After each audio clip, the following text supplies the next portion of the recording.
Philippe, ravi de parler des bières avec vous parce que vous êtes certainement le mieux placé. C'est vous qui avez créé.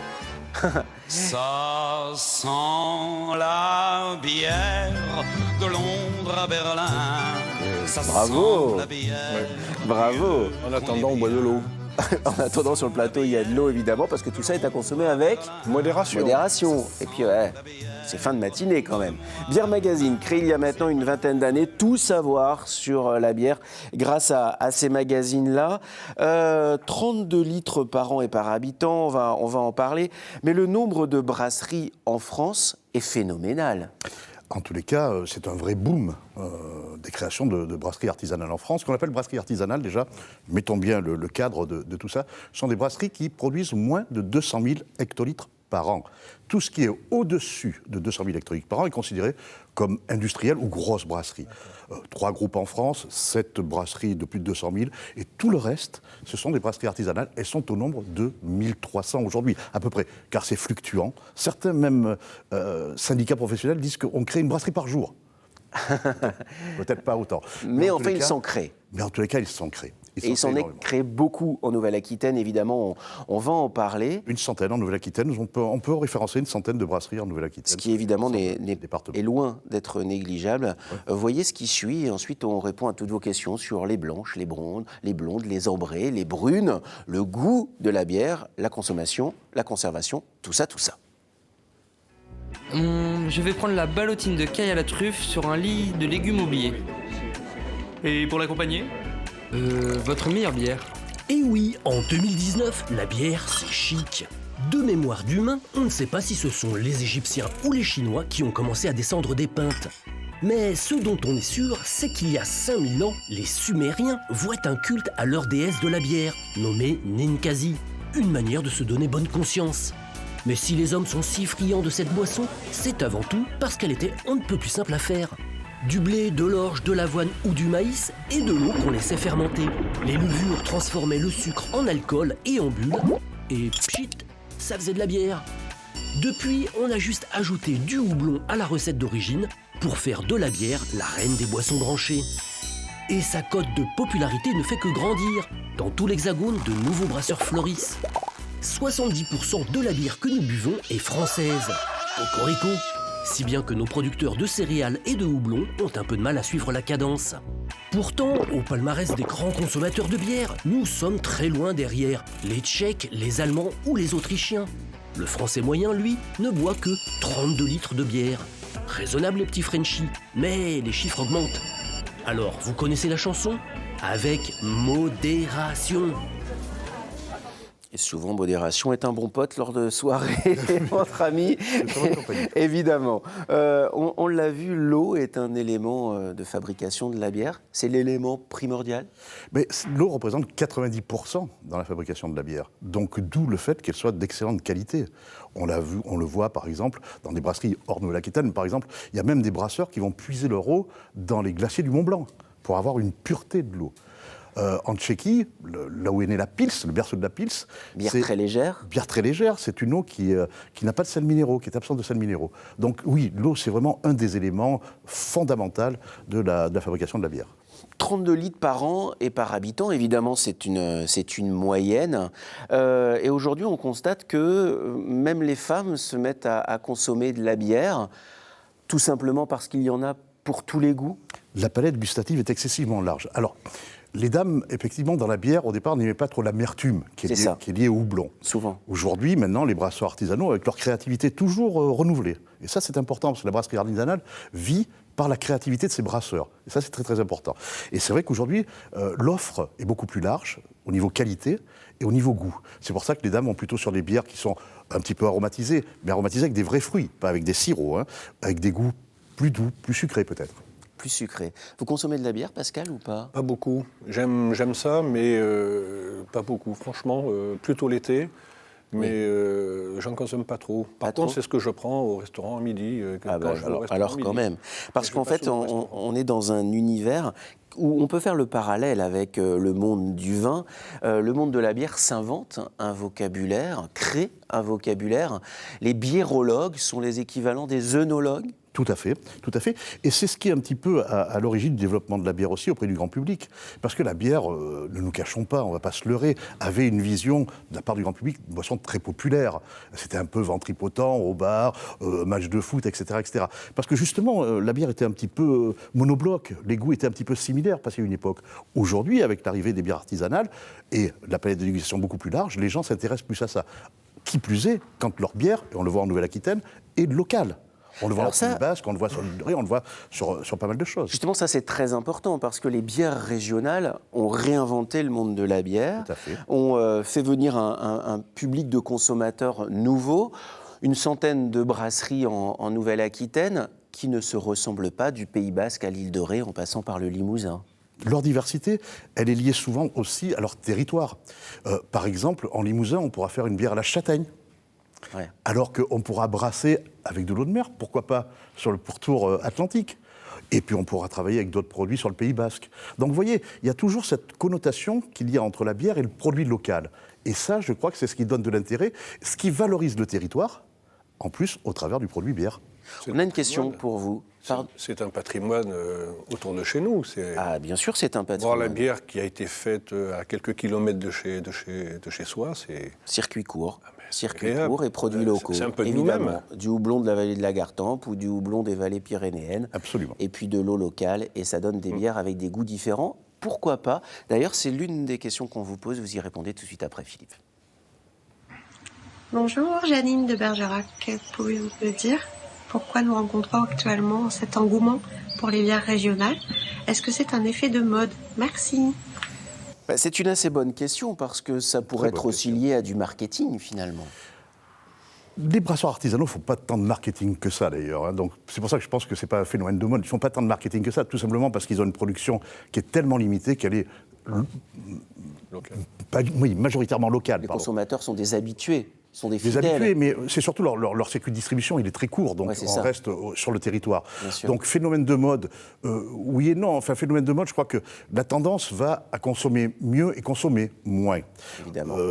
Monsieur Delage, qui est à côté de moi, qui est mon futur rédacteur en chef, l'a bien compris, puisqu'il dit qu'aujourd'hui, il déjeune à la bière, il dîne à la bière, parce que c'est une boisson légère, elle est alcoolisée, certes. Il ne faut pas l'oublier que la bière est une boisson alcoolisée, mais avec des taux d'alcool qui sont peut-être un petit peu moindres par rapport à d'autres, mais la modération, bien sûr, est toujours au rendez-vous. Alors justement, il y a des bières peu alcoolisées. Le plus bas degré, le plus bas de taux d'alcoolémie pour la bière, c'est quoi? Alors, il existe les bières sans alcool. Oui. Mais le mot sans alcool n'existe pas, puisqu'il y a minimum 1%, voire 1,10% d'alcool dans le... La bière sans alcool contient quand même de l'alcool. Un tout petit peu. 1%. Un tout petit peu. C'est impossible de le faire autrement, parce qu'il y a du sucre, il y a de la fermentation, donc bon... Et ensuite, il y a 2, 3, 4, 5 degrés. Ça va jusqu'à combien? Ah, les bières sont montées, alors, je ne dis pas que c'est un bon exemple, mais les bières sont montées jusqu'à 25, 28 degrés. Waouh! Ah oui, quand même. C'est important, le goût, et souvent, quand on découvre le monde de la bière, on ne sait pas trop quoi choisir entre une blanche, une blonde, une ambrée, une brune. Qu'est-ce qui fait la différence? Votre goût. Votre goût, ce que vous avez envie de boire, ce que vous avez envie, à quel moment, avec quoi vous avez envie de le faire. La bière, c'est d'abord et avant tout du goût. Votre goût n'est pas le même que le mien. Vous préférez peut-être une bière blanche parce que vous êtes de l'orge, c'est du froment qui est à l'intérieur. Vous aimeriez peut-être une bière plus forte en alcool, le soir au coin de la cheminée, en regardant un bon film à la télé. L'été, vous prendrez peut-être des bières plus légères, ce qu'on appelle les bières de soif, comme les pils. Voilà, ça dépend de ce que vous avez envie de faire au moment où vous avez envie de le faire et de vos goûts personnels. L'accord mets-bière, c'est quelque chose qui est de plus en plus présent, y compris dans les restaurants. Et dans les restaurants étoilés même. Oui. Dans les grands restaurants. Ducasse, à Monaco, a été un des premiers à faire intervenir la bière à la fois dans ses plats, c'est-à-dire cuisiner à la bière, mais également proposer des plats sans bière dedans, mais avec une bière. Alors, il y a des combinaisons classiques. Par exemple, si vous avez envie de manger des huîtres, je sais que vous aimez bien ça, vous mangez des huîtres, vous allez le faire avec une bière noire irlandaise, dont je n'ai pas le droit de citer la marque. Non. Donc une bière noire irlandaise va très très bien avec les huîtres, par exemple. Et il y a pléthore d'exemples à ce niveau-là. Le fromage, le fromage se marie très très bien avec... Une bière blanche et du fromage de chèvre, moi j'adore. C'est par délicieux. exemple. Pour revenir à la Nouvelle-Aquitaine et à nos bières, au fond, les brasseurs inventent des bières aussi. Quand ils créent une bière, ils inventent une nouvelle bière. Ils ne font pas comme les Basques ne copient pas les Oléronais ou les Rétais. Non. Ce qu'il faut savoir, c'est que, contrairement à ce qu'on peut croire, c'est que le procédé de fabrication, de la bière est extrêmement complexe. Pourquoi ?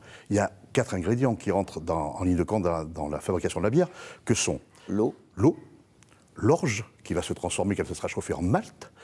Vous avez ensuite le houblon, et puis vous avez la levure. Oui. La levure qui va faire vivre tout ça. la fermentation. Qui va faire la fermentation, qui va créer du sucre et qui va créer le degré d'alcool. Avec le malt qui va, plus il sera chaud, plus il sera chauffé, plus il va déterminer la couleur de la bière. Très peu chauffé, ça sera un malt pâle qui va faire les bières blondes, et de plus en plus, en le chauffant, ça Jusqu'à va la aller sur les bières noires, ou les bières brunes, ou les bières ambrées, etc. Donc voilà. Donc par rapport à ça, je dirais que c'est un pot commun. Mais il y a une chose qu'il ne faut pas sous-estimer, c'est le secret de fabrication et de la recette des brasseurs. Et ça, bien malin, qui pourrait aller dire aux brasseurs de divulguer leurs recettes, bien sûr. Eh bien oui, c'est comme le vin finalement. Celui Quelque qui part. élève la bière, celui qui brasse la bière, évidemment, à ce côté-là, on boit un peu de l'histoire du brasseur. Oui. On brasse aussi beaucoup d'argent quand on parle de bière. Alors oui, c'est un secteur économique, bien évidemment. Je vous l'ai dit, 1300 brasseries en France, des grands groupes aussi, des grands groupes industriels. Ça représente aujourd'hui 3,5 milliards d'euros. Ce n'est quand même pas rien, c'est quand même un impact économique fort. Et qui est exponentiel, puisque, sans tomber dans les chiffres, parce que c'est fastidieux, mais aujourd'hui, le développement de la bière en 2018, par exemple, qui est la dernière référence connue, la bière a augmenté de 5% environ, en volume, tant en volume qu'en valeur. Et chez les bières artisanales, à plus de 13%. C'est-à-dire qu'on a une croissance à 2 chiffres au niveau des bières artisanales. Ouais, alors ça peut faire, évidemment, ça peut faire des jaloux. Au jour d'aujourd'hui, c'était quand même économiquement intéressant. Pascal ? Est-ce que faire de la bière, à titre personnel, il faut demander des autorisations ou... Non. Vous soulevez un point très intéressant. Il y a ce qu'on appelle les brasseurs amateurs. Alors les brasseurs amateurs, c'est ceux qui font la bière dans leur cuisine, on va dire. Alors ils achètent des kits, il y a des ouvrages qui peuvent être traités sur Internet, etc. Mais pour créer sa propre brasserie, eh bien, contrairement à un coiffeur, un charcutier, un boucher, eh bien non, vous n'avez pas besoin de diplôme. Mais il est bien sûr préférable de se former. Et c'est là où je veux revenir sur Nouvelle-Aquitaine et rebondir sur Nouvelle-Aquitaine, car depuis quelque temps, à La Rochelle, à l'université de La Rochelle, il y a un diplôme universitaire qui est délivré, qui est un diplôme universitaire d'opérateur en brasserie, qui a un succès phénoménal. À La Rochelle. À La Rochelle. Université de La Rochelle, super. Succès tellement phénoménal qu'aujourd'hui, il y a tellement de gens qui veulent le faire qu'il faut attendre un petit peu avant de pouvoir obtenir ce diplôme universitaire. C'est très très bon signe, avec une équipe formidable, je tiens à le signaler. J'ai encore quelques questions à vous poser. Une bière, ça peut se garder. Il y a des bières de garde. Christophe, je ne voudrais pas vous décevoir, et il ne faut pas faire trop de comparatifs entre le vin et la bière. La bière est un produit qui se boit rapidement. Qu'est-ce qu'on appelle une bière de garde, alors ? Une bière de garde, c'est une bière qui est... la majorité des bières vont se garder un petit peu après le brassage. On conserve un petit peu la bière pour qu'elle se repose. Alors, effectivement, il y a des bières qui se conservent un petit peu plus longtemps de par leur procédé de fabrication. Mais on ne les garde pas 10 ans, 15 ans au fond de la cave. On peut, certaines bières. Je dirais, pour aller très vite et un peu caricatural, ce sont les bières des moines cisterciens, par exemple, les moines, comme ceux qui habitent en Belgique, dans le village de Chimay, par exemple. J'ai cité que le village. Dans le village de Chimay ou dans d'autres villages, effectivement, ces bières se peuvent conserver plus longtemps. Mais en règle générale, vous avez des dates limites de consommation optimales. Bon, il faut, si vous voulez... Il y a une durée de vie, quoi. Oui, il y a une durée de vie. Après, la bière, elle va retomber, elle va mourir tranquillement. Elle va mourir tranquillement, vous avez entièrement raison. Ou dans les fûts de pression. Tégestophile. Alors moi, j'adore les mots nouveaux. Tégestophile, vous me l'avez appris ce matin avant l'émission. C'est quoi un tégestophile ? Alors un tégestophile, c'est vrai que le mot est pas facile quand même à placer dans un dîner le soir. Non, mais on peut briller. Là, pour le coup, dites donc, tu sais quoi, je suis devenu tégestophile. Je crois que je suis meilleur que notre ami M. Delage sur le Scrabble, avec mon tégestophile. C'est pas mal, c'est pas mal. Pour une fois que je domine la situation. Alors, le tégestophile, c'est tout simplement le collectionneur d'objets brassicoles. Ça peut aller du sous-boc, dont vous m'avez dit, et c'est vous qui me l'avez appris, Christophe, parce que vous êtes excessivement introduit dans le milieu des tégestophiles.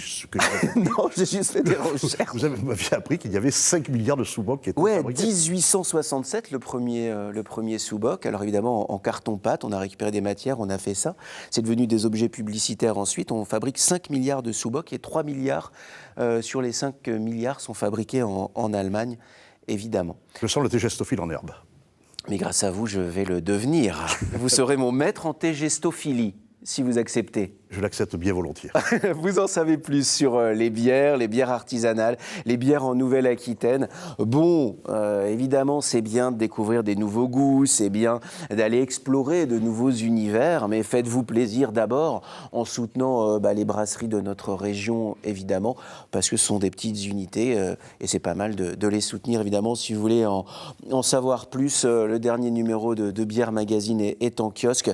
C'est un voyage absolument fabuleux. Je suis frustré parce qu'on pourrait rester la journée.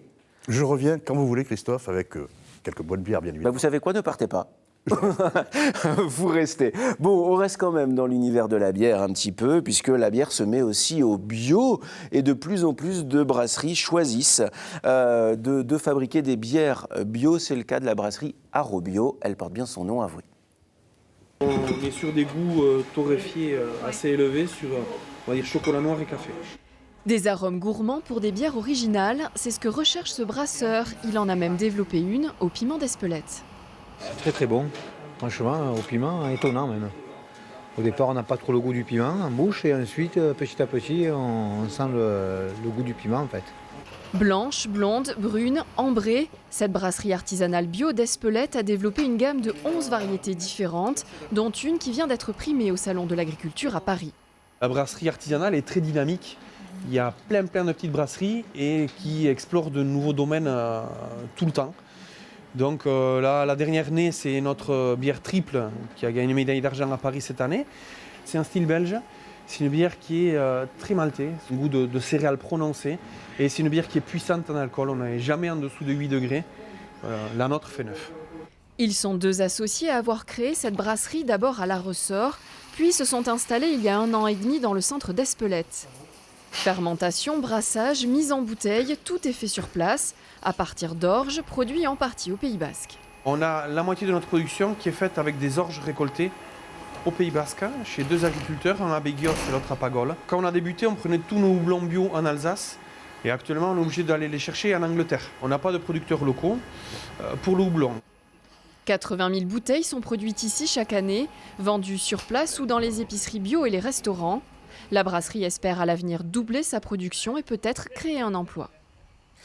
Oui, c'est un monde économique aussi. Alors, bière bio, bien sûr, mais problème d'approvisionnement de houblon bio ? Oui, tout à fait. Les bières bio, c'est bien. Je crois qu'il faut aller dedans. Les brasseurs y vont, c'est très très bien. Mais par contre, le houblon bio, cultivé en bio, manque cruellement. Et là, il y a beaucoup de choses à faire, même au niveau de l'orge, en sachant que Poitou-Charentes, par exemple, est une grosse région productrice d'orge. Donc là, je lance un appel aux agriculteurs, car la bière, c'est un produit aussi agricole, du bio en houblon et en orge. Nos brasseurs artisanaux seront heureux.